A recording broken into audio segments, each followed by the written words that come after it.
They walk among us, young, old, thin, not so thin, of all races and nationalities.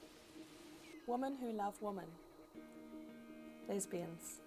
There are some stereotypes that we fulfill. Like a lot of us wear black, like only black. I don't know if that's a Kiwi thing or what. Corrupt the youth. That's another lesbian stereotype. I used to kind of pride myself on my gaydar. I think when I cut my hair shorter, I got hit on a lot more. You can't tell they've got short hair. You can't tell who's a lesbian and who isn't. So it's really hard. You have to, take a risk and ask. Or you see some kind of rainbow socks or some little thing, and you go, "Oh, are you one of us?" In the media, lesbians are often portrayed in two ways. Either as an unattainable object of desire that is stepped straight out of a male fantasy, You would not resist me forever. or a beer-swigging, bike-riding, terrifying butch. But how can we tell if somebody's a lesbian? Through my experience, a lot of female athletes are lesbian. But there's also the really girly kind. Sometimes vegetarians or real butch or something. There's the butch kind. Into biker goth chicks. So motorcycles, the whole feminist rights thing. Like real sensible clothing, boots, Singlet top, like wife beater type thing. Navy seaman tattoos. Checkered shirts, I don't know. If you're into the hippie culture, you might be a lesbian. Usually they probably have a short haircut, like shaved head. short hair, sometimes bald. Mohawks.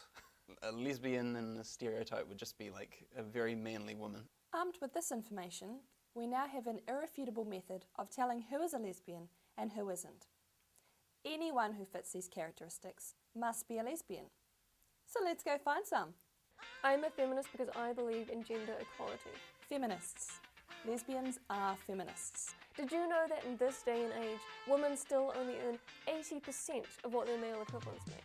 Often we can be found protesting for women's rights and gender equality, and when we're not protesting, we're plotting the next uprising to bring about the downfall of masculinity. I mean, this is a society which forces male wants and needs on women who have to pander to those needs. It's horrible. I was walking down the street the other day, and my boyfriend... Tattoos.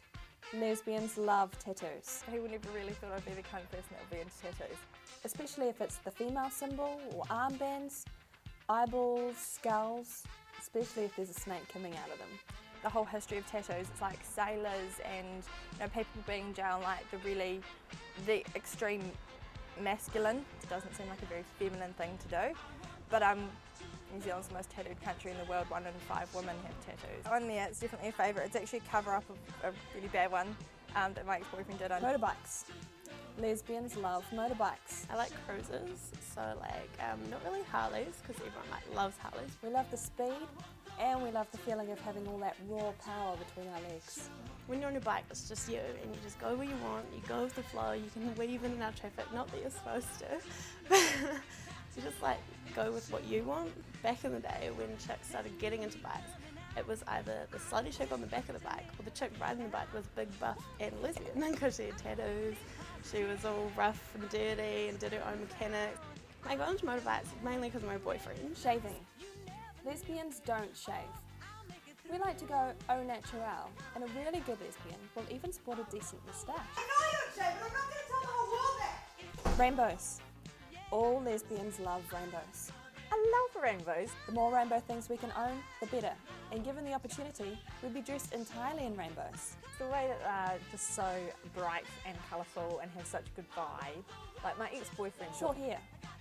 All lesbians have short hair. I like short hair. The shorter the better. It doesn't flick in my face during the windy days. Buzz cuts are preferred for obtaining that highly desired masculine look, but also acceptable are mohawks and mullets. Yeah, that's why I like short hair, and I don't identify as a lesbian. Powerful jobs. Lesbians love powerful jobs. This is essentially so we can run the country, boss the boys around, and take our secretaries away on extended business trips. Well, every cloud has a silver lining, doesn't it? Vegetarians. Lesbians are vegetarians. I've been a vegetarian for about Yes. Being all tree-hugging, animal-loving greenies, sausages just don't compete with tofu. I like if I go past a field of cows and just thinking, yeah, hey cows, I'm not going to be the one that causes your death. So there we have it, irrefutable proof that society's presumptions are indeed correct and lesbians can be identified by stereotypes. Psst. This might be a bit of a surprise, but actually none of the people I covered actually identify as lesbians.